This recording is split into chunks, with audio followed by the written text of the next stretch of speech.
신앙생활 어떻게 하는 거예요? 라는 말씀의 제목으로 하나님의 은혜를 나누겠습니다. 아마 이번 주 주말이 되면 거리두기 조정안이 또 새롭게 발표될 것으로 보입니다. 앞으로 2주간 감소세가 뚜렷하고 확실해지면 실내 마스크 착용 의무화 외에는 대부분의 거리두기를 전면 해제할 생각까지 있다는 이야기도 나오고 있습니다. 우리 교회도 이런 추세에 맞춰서 개편하고 다시 시작하려고 합니다. 주중 모임도 활발하게 좀 잘 진행되기를 바라는 마음입니다. 화요 성경학교는 눈높이를 대폭 낮춰서 새 가족들이 쉽게 이해하고 접근할 수 있도록 할 예정입니다. 화요일에 참여하는 성도들이 부담 없이 쉽게 다가가는 말씀과 찬양으로 개편할 생각입니다. 원래 일전에 화요 성경학교 때 하고자 했던 영성 관리는 이제부터 시작할 1:1 양육을 통해 진행할 생각입니다. 그래서 1:1 양육은 신청자에 한해서 제가 따로 신청하신 분들과 만나서 상담과 안내를 통해 순차적으로 진행하겠습니다. 1:1 양육을 원하시는 분은 저에게 개인적으로 말씀하시면 됩니다. 또 1:1 양육을 하시고자 하시는 분들도 제가 월요일부터 금요일까지 매일 묵상지를 카페에 올렸더니 저 1:1을 하게 되면 저걸 다 하라고 하겠지 우리 목사님이, 애초에 저거 한다고 말을 하지 말자, 이렇게 부담스러워 하실 분들이 있어서 분량을 확 줄였습니다. 그래서 1:1 양육을 하시는 분들도 설교를 듣기 위해 필요한 성경 공부, 그리고 혼자 개인 묵상할 수 있는 이 정도의 양으로 시작할 생각입니다. 목요일 찬양 기도회는 4월 21일 날 재개합니다. 찬양하고 싶고 또 마음껏 기도하고 싶은 성도들은 누구나 와서 함께 하나님을 찬양하고 기도할 수 있는 시간을 갖도록 하겠습니다. 주일 오후 집회는 벌써 2주 전부터 제가 변화를 주었습니다. 그래서 오늘도 설교하고 나면 찬양을 하죠. 그래서 그 찬양을 내가 왜 골랐는지, 선곡한 이유, 그 찬양 속에 담긴 이야기, 그리고 저희 교회 성도들이 이제 1:1 양육하면 암송을 하실 텐데 1:1 하시는 분들은, 그래서 우리 성도들도 하시라고 제가 주중 1:1 양육하는 주중 암송 구절을 올릴 겁니다. 그 암송 구절의 의미, 그다음에 마지막으로 제가 특별히 마음 쓰고 있는 게 하나 있는데요. 주일 오후 중에 세 번째 순서인데요. 여러분들이 가정에서 가정 예배를 하거나 가정 성례전을 하거나 또 가정 모임을 할 때 쓸 수 있는 예식 순서지를 만들어서 배포 제공하고 설명합니다. 이미 어제 지난주에도 카페에 올라갔지만 쉐마의 말씀을 이루어가는 가정이라는 제목으로 교회 소식과 칼럼방에 연속 2주째 올라가 있습니다. 여러분이 막상 보면 목사님이 좀 만들었다는데 뭐 세련되거나 뭐 괜찮거나 이렇게 보이지 않고 이걸 굳이 만든 거야? 뭐 이런 생각이 들 정도로 허술할 겁니다. 이유는 누구나 쉽게 가정에서 할 수 있도록 바꾸는 거예요. 그거 다 저희 가정에서 하고 있는 겁니다. 그래서 꽤 오랫동안 저희 가정에서는 이렇게 모여서 우리끼리 성찬도 하고 식사할 때 같이 합심하여 기도하기도 하고, 또 유태인들이 식사하면서 한 여러 가지 관례들이나 전례들을 우리도 좀 따라서 간략하게 축소해서 하고 있는 것들입니다. 그래서 뭐 그렇게 어렵지 않습니다. 목사님 집이니까 하지? 아니, 그렇지 않아요. 그거 우리 아내도 할 수 있고 심지어 우리 승현이도 진행할 수 있을 만큼 쉽게 되어 있습니다. 그거를 주일 오후 시간에 배포하고 또 약간의 설명을 덧붙여서 그렇게 합니다. 일종의 봄 개편이라고도 할 수 있는 교회의 각종 모임, 이 모임의 사랑과 필요를 따라 적극적으로 여러분들이 함께 하시기를 권면합니다. 설교를 시작했는데 광고 시간 같았죠. 이유는 제가 요즘 담임 목사로서 느끼기에 우리 개인의 영성이 무너지고 가정의 영성이 무너져가는 것 같은 생각이 들어서입니다.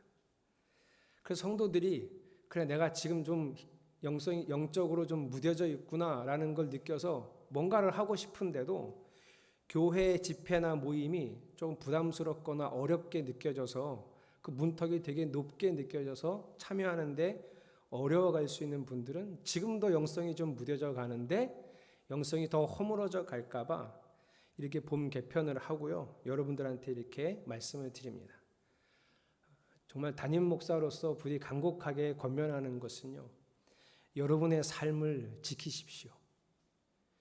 여러분의 영을 반드시 지키셔야 합니다. 그래서 오로지 포도나무이신 우리 예수님께 딱 붙어있는 성도들이 되시기를 축복합니다. 혹시 지난주 설교, 이런 거 물어보면 안 되는데요. 지난주 설교는 제가 설명해 드릴게요. 지난주 설교 들으시다가 혹시 마음이 불편하신 분이 있었을까 하는 생각을 제가 설교를 준비하면서 했었습니다. 지난주에. 왜냐하면 설교 주제가 이런 거예요. 하나님 마음대로다. 엿장수 마음대로인 것처럼 하나님 마음이다. 하나님이 정하시면 나는 좀 억울한 면이 있어도 하나님이신데 뭘 어쩔 거냐. 이런 뉘앙스가 깔린 설교였거든요. 그런데 여러분 정말 분명합니다. 하나님은 우리의 창조주이시고 우리의 왕이십니다. 하나님께서 하시고자 하시면 피조물들은 반드시 그저 따라야 합니다. 그런데 우리가 알고 믿는 하나님은 정말 좋으신 분이십니다. 사랑과 은혜를 베푸시는 분이시죠. 그런데 모든 사람에게 사랑과 은혜를 베풀다 보니 때론 내가 이해할 수 없을 때가 있어요. 저 사람한테 큰 사랑을 베푸시다 보니 내가 납득할 수 없을 때가 있어요. 그러나 조금 지나고 보면 그렇게 내가 납득하고 이해할 수 없었던 그것도 내게도 은혜였구나 하고 알게 됩니다. 지난주 설교가 좀 불편하셨어도 반드시 믿음으로 받아들이셨으면 좋겠습니다. 그리고 오늘은 그 반대의 영역을 살펴볼 생각입니다. 하나님의 복은 크게 두 가지로 나눌 수 있는데 하나는 지난주처럼 그냥 하나님이 하나님 마음대로 주권적으로 베푸시는 은혜와 복이 있습니다. 그리고 오늘 여러분하고 나눌 이야기는 하나님이 그 행한 대로 갚으시는 보응이라고 하죠. 때로는 그게 축복이고 때로는 그게 징벌이겠지만 하나님이 행한 대로 갚으시는 보응이 있습니다. 이걸 대표적으로 보여주는 성경이 오늘 창세기 49장이기 때문에 제가 이 주제를 선택했습니다. 자, 일단 이 주제를 설명하기 전에 오늘 본문에 대한 오해를 풀고 싶어서 이 구절 먼저 보겠습니다. 1절, 2절. 제가 1절 읽을 테니까 여러분들이 2절 읽어보십시오. 야곱이 아들들을 불러놓고서 일렀다. 너희는 모여라. 너희가 뒷날에 겪을 일을 내가 너희에게 말하겠다.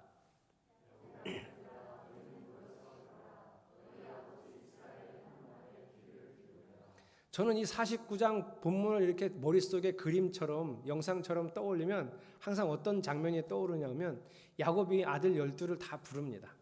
그리고 큰아들 루우벤에게 루우벤아 이리 와.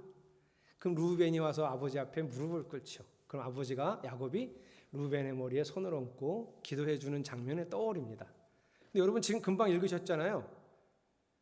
그냥 읽으셨군요. 뭐 읽으셨는지 모르고. 금방 읽으신 1절, 2절을 보면 그렇게 하지 않았습니다. 그냥 12를 불러서 모아 앉혀놓고 한 사람 한 사람에 대한 이야기를 해주되 뭐 손을 얹거나 따로 불러서 귀에 속삭이거나 은밀히 말하지 않고 그냥 대놓고 다 드러내놓고 얘기했습니다. 그냥 이렇게 앉혀놓고 루벤 너는 시므온 너는 이렇게 다른 아들들도 듣도록 했다는 것. 두 번째 우리는 이 49장의 제목을 대부분 어떻게 많이 붙이냐면 야곱의 축복이라고 붙입니다. 그런데 축복이 아니란 말이죠. 오늘 성경에 나와 있는 이야기도 2절에 보면 1절에 보면 너희가 뒷날에 겪을 일이라고 세 번역이 되어 있고요. 개역개정은 후일에 당할 일. 그러나 히브리어는 그 날들의 끝이라는 뜻입니다. 그냥 단순히 저 뒤에 겪을 미래에 겪을 일이 아니라 결국은 그렇게 인생을 살고 지파가 이어지다가 그 마지막에 일어날 일이라는 얘기예요. 예언이라는 소리입니다. 예언. 그래서 오늘 저는 야곱의 예언, 하나님께서 야곱의 입을 빌어서 하시는 아들들에게 그 아들들의 후손들에게 주시는 예언이다. 이렇게 받아들이시면 됩니다. 이런 오해가 좀 있거든요. 자, 어쨌든 이 예언의 내용을 보면 저는 상상하건대 과연 이 예언을 들을 때 12아들들의 마음이 어땠을까? 왜냐하면 첫째부터 셋째까지는요 축복이 아니고요 거의 저주입니다.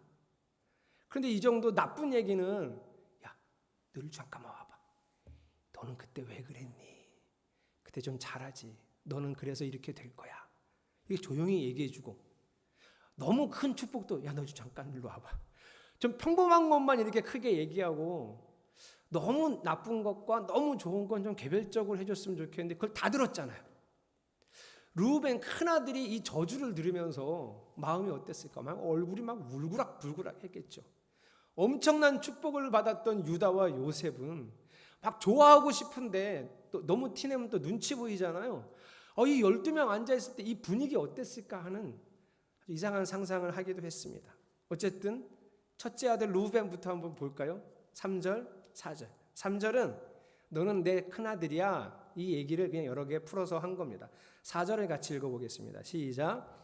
그러나 거친 파도와 같으므로 또 내가 아버지의 침상에 올라와서 내 아버지의 침상을 더럽혔으므로 내가 으뜸이 되지는 못할 것이다.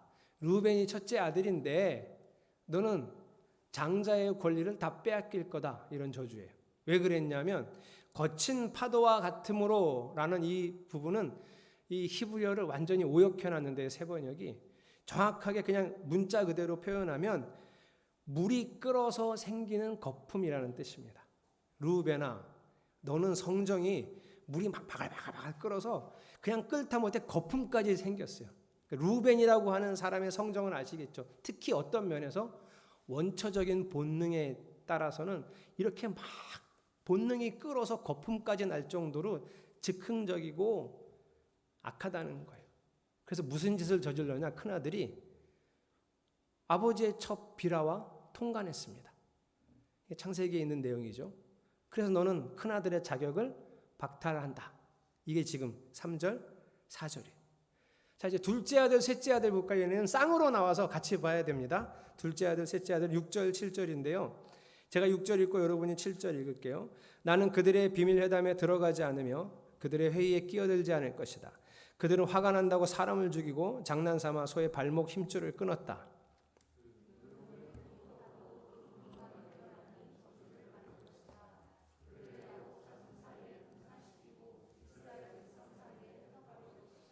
칠절에 그대로 나와 있죠. 뭐라 그래요? 저주를 받을 것이다. 야, 아들 둘한테 한꺼번에 닌 저주를 받을 거야. 이유는 뭐죠? 자기 얘네 친여동생 디나가 강간을 당했을 때 간교한 방법으로 세겜 사람들을 다 죽였습니다. 이 둘이서 다 죽였어요. 그 일을 두고 말씀하시는 거예요. 그래서 흩어버리겠다 그러셨어요. 지도를 한번 보겠습니다. 이 지도는 여호수아가 가나안 땅을 차지한 다음에 땅을 분배한 분배 지도입니다. 자, 지금 이 저주를 받은 아들이 누구냐면 시므온과 레위죠. 시므온과 레위를 찾아보십시오. 지도에서 레위는 못 찾으실 겁니다. 레위는 없기 때문이죠. 시므온은 찾으셨습니까? 맨 아래쪽에 보면 시므온이 있습니다. 그런데 시므온은 누구랑 같이 짝이 되어 있냐면 유다와 시므온 이렇게 되어 있습니다. 왜냐하면 시므온은 이 전체적인 땅을 분배받지 못하고 유다가 분배받은 땅에 빌어서 여기저기 흩어져 살았습니다. 시므온. 이렇게 살다가 역사적으로 보면 결국은 지파의 명맥을 유지하지 못하고 사라집니다. 예언대로 된 거예요. 레위는 조금 있다가 다시 설명하겠습니다. 그러니 여러분 오늘 제가 말씀드렸죠. 우리가 흔히 알고 있던 야곱의 축복이 아닙니다. 야곱의 저주도 아니고 왜냐하면 또 축복받는 사람이 있거든요. 야곱의 예언입니다. 그리고 또 특징이 뭐죠? 그냥 하나님이 무조건적으로 내리는 은혜와 축복이 아니라 혹은 징벌이 아니라 이유가 있다는 거예요. 마땅하고 합당한 이유가 있어서 얘네는 저주를 예언하시는 거죠. 그러면 축복받은 사람도 마땅한 이유가 있었는지 한번 살펴볼게요. 축복은 두 사람이 받았는데 눈에 띄는 축복을 받았는데요. 유다와 요셉입니다. 요셉은 뭐 말할 것도 없이 뭐 축복 받아야 마땅하죠. 그죠? 유다를 한번 볼까요? 유다에 대해서 축복이 긴데요. 그 중에 10절, 11절을 보겠습니다. 제가 10절 읽고 여러분들이 11절 읽겠습니다. 임금의 지휘봉이 유다를 떠나지 않고 통치자의 지휘봉이 자손 만대까지 이를 것이다. 권능으로 그 자리에 앉을 분이 오시면 만민이 그에게 순종할 것이다.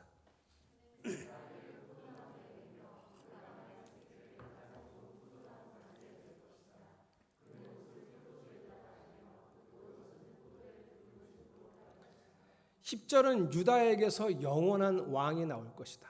이 예언대로 예수 그리스도는 유다의 지파에서 나옵니다. 그 통치자의 지휘봉이 만민 자손에까지, 자손 만대에까지 이를 것이다. 그대로 되는 거죠. 11절은 뭘 얘기하는 거냐면 포도나무에 나귀를 메고 포도나무 가지에 새끼 암나귀의 새끼를 메고, 이게 무슨 소리냐면 유다가 사는 곳은 늘 풍요로울 것이라는 얘기예요. 우리나라식으로 표현했으면 유다가 짓는 논농사는 100배나 잘 될 것이다. 이런 얘기를 저렇게 비유적으로 표현한 겁니다. 근데 유다는 왜 이런 축복을 받았을까요? 자, 여러분이 가지고 있는 성경적인 지식을 지금 머릿속에서 막 동원해 보세요. 유다가 이렇게 축복받을 일을 한 적이 있나? 요셉은 그렇다 쳐도 유다가 무슨 일을 이렇게 잘했길래 축복을 받았을까? 힌트는 창세기 38장입니다. 창세기 38장에 무슨 내용이 있었나 한번 우리가 뒤돌아가 보겠습니다. 창세기 38장에서는요, 유다가 형제들을 떠나 가나안 사람들과 어울려 살았다, 이렇게 시작합니다. 그건 나쁜 건데요, 그죠? 축복받을 일이 아니죠.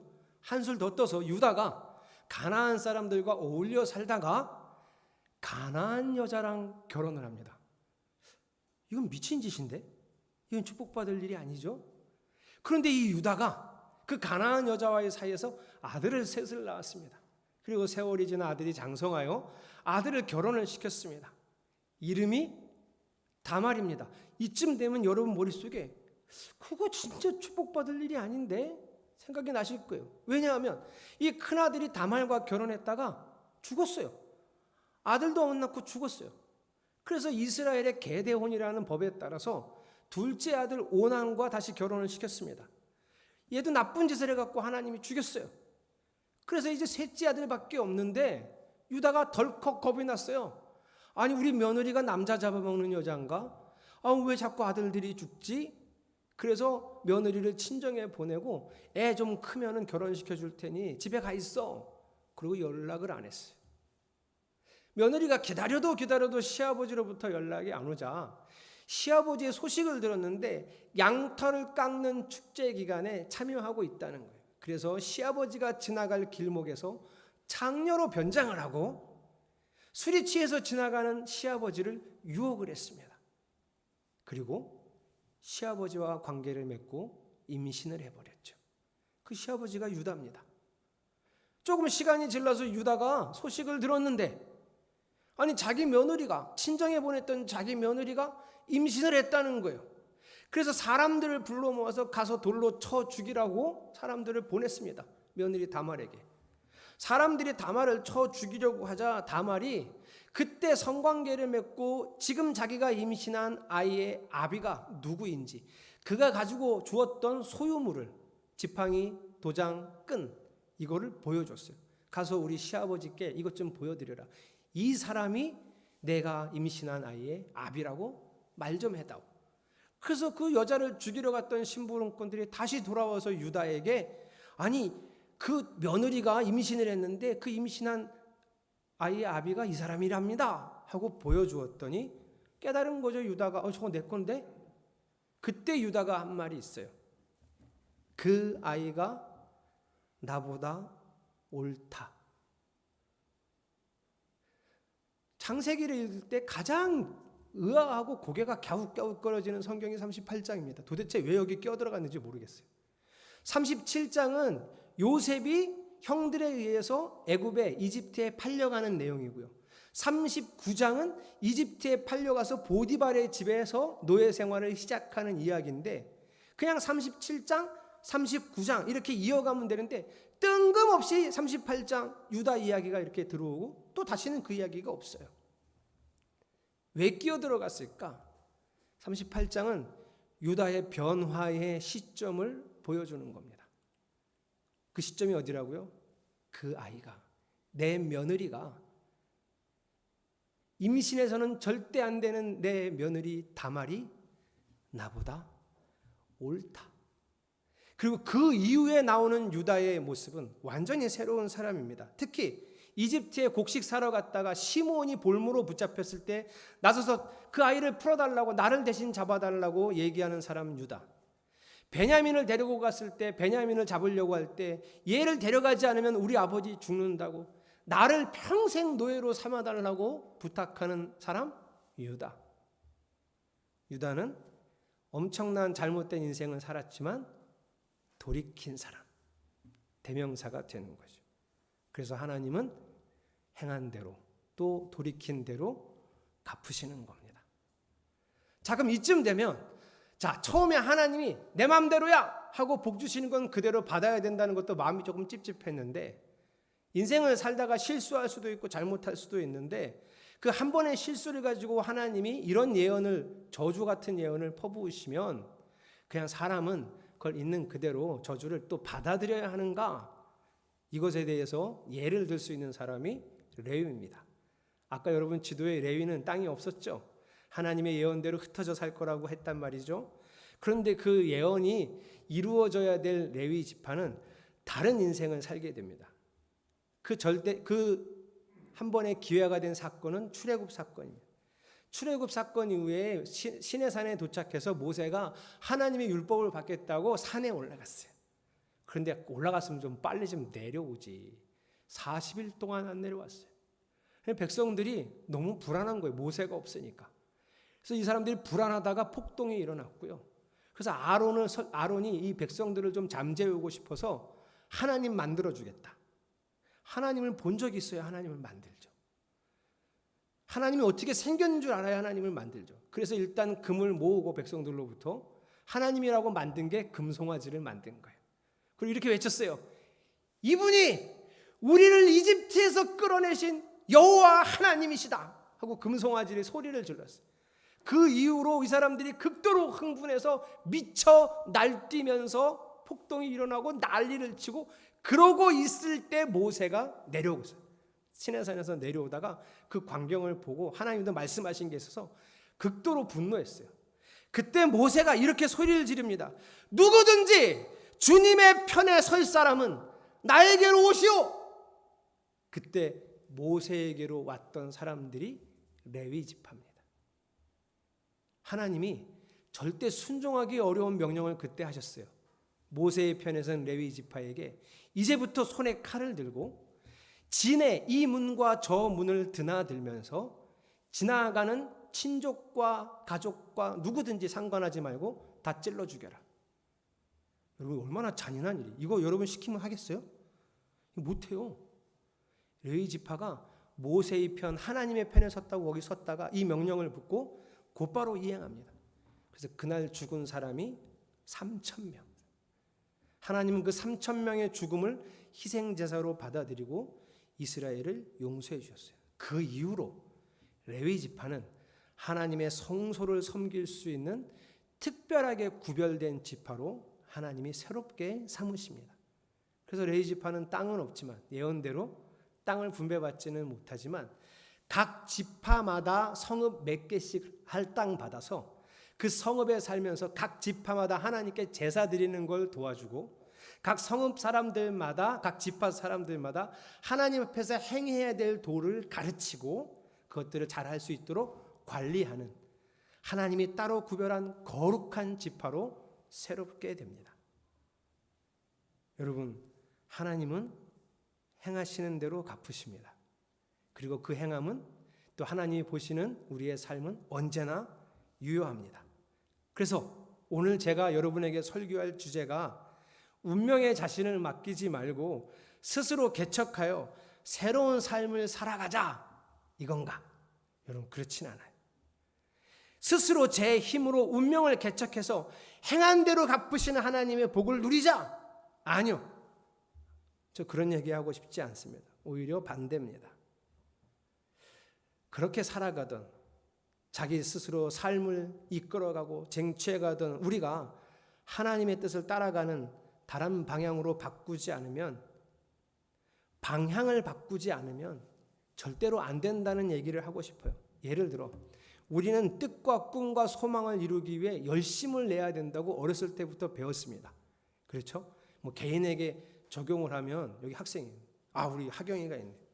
하경아, 정말 훌륭한 축구 선수가 되고 싶으면 아주 학교에서도 코치 감독님한테도 잘 배워야 되지만 혼자서도 운동장에 가서 드리블하고 트래핑하고 이런 걸 정말 열심히 내가 지금 네 얘기하잖아.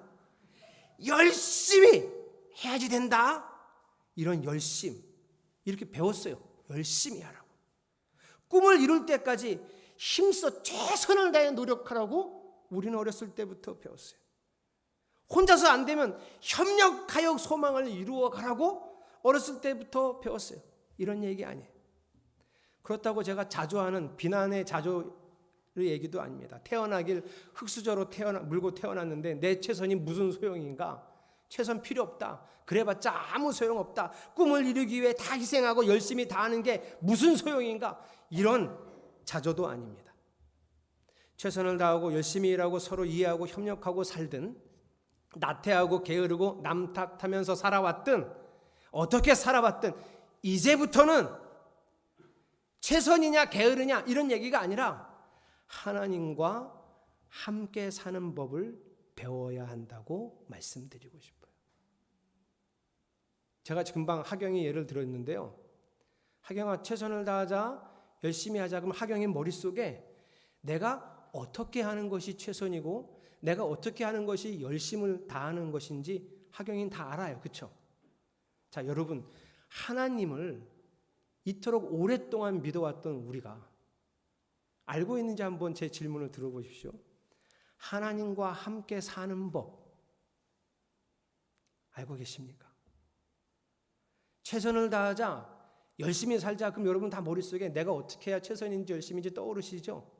그거 말고 하나님과 함께 사는 법 알고는 계십니까? 제가 여러분에게 신앙생활 어떻게 하는 거예요? 라는 설교 제목으로 시작했는데요. 신앙생활은 하나님과 함께 사는 법을 배우는 겁니다. 교회를 나가서 예배는 어떻게 드려야 되고 또 교회 생활은 헌금 생활은 또 교회 봉사는 어떻게 하는 것인지 이런 것을 배우는 것은 그냥 아주 기초적인 어떻게 보면 그리 구원과는 크게 상관없는 그런 걸 배우는 거고요. 실제로 우리가 신앙생활에서 꼭 배워야 하는 것은 하나님과 함께 사는 법입니다. 알고 계십니까?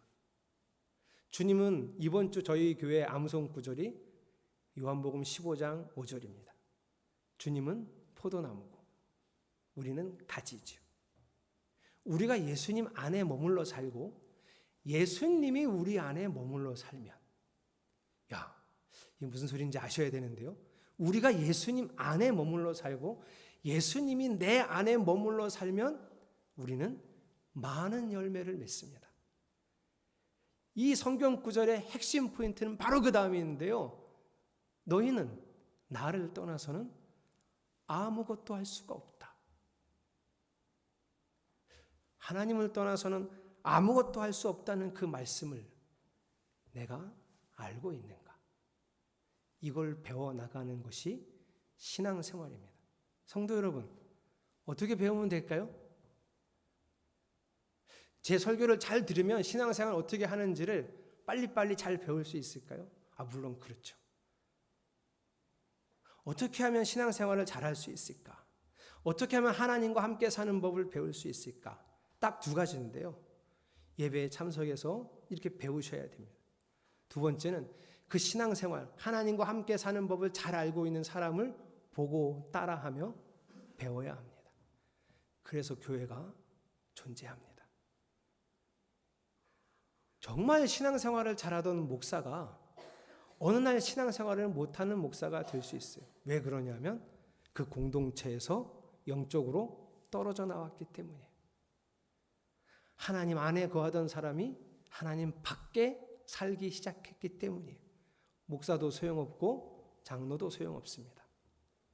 그러니 늘 평생을 하나님과 함께 사는 법을 배우는 것이 신앙생활입니다. 그러니 모이십시오. 보고 배우십시오. 나누면서 함께 터득하십시오. 신앙의 삶을 잘 배우고 살아가기 위해 모임에 더 힘을 내시고 그래서 주님이 그 삶 속에 이루어 가시는 복된 인생 너희는 나에 붙어 있으면 절로 열매를 맺는다던 그 복된 인생을 여러분 모두가 경험할 수 있기를 축복합니다. 여러분, 그런 마음으로 아주 오래된 찬양인데요, 나는 주님 없이는 못 삽니다. 이 찬양의 배경도 제가 오늘 오후에는 설명을 해드릴 텐데, 가사가 아주 옛스럽지만 이 가사의 마음을 좀 담으시고 하나님 떠나서 살지 않고 하나님과 함께 사는 법을 제가 배워가겠습니다 라는 결단이 여러분 안에 있기를 바랍니다.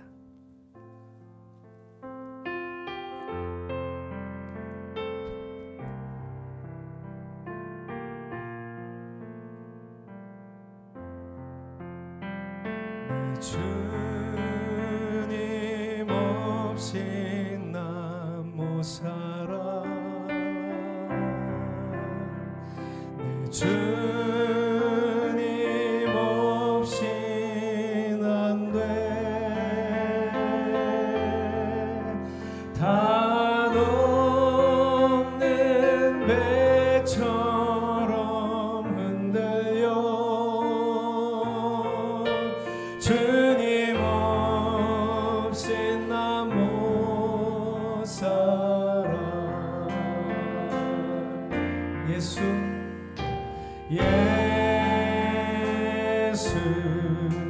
오 예수, 당신은 우리들의 주를 오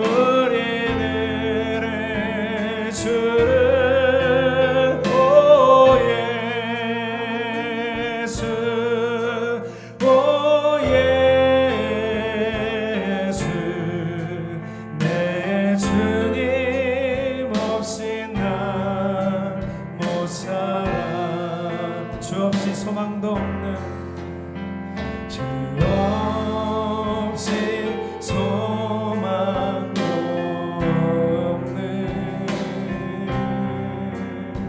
세상 길 나갔지만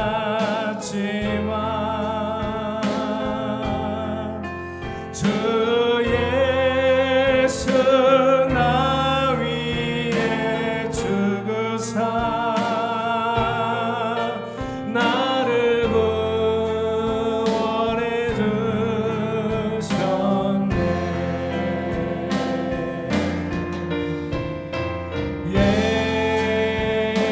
예수 오 예, 당신을 아는가?